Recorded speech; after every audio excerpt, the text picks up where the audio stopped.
మరువనోయమ్మ మా గురు బోధ మరువనోయమ్మ సద్గురు బోధ మరువనోయమ్మ మరువనోయమ్మ మధురాక్షియే మందు పుట్టలోన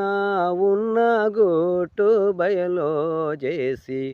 మరువనోయమ్మ మా గురు బోధ మరువనోయమ్మ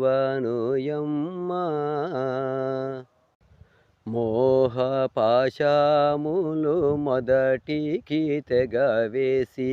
వివేగా ఏకాంతపురము చూపేనాది మరువనోయమ్మ మా గురు బోధ మరువనోయమ్మ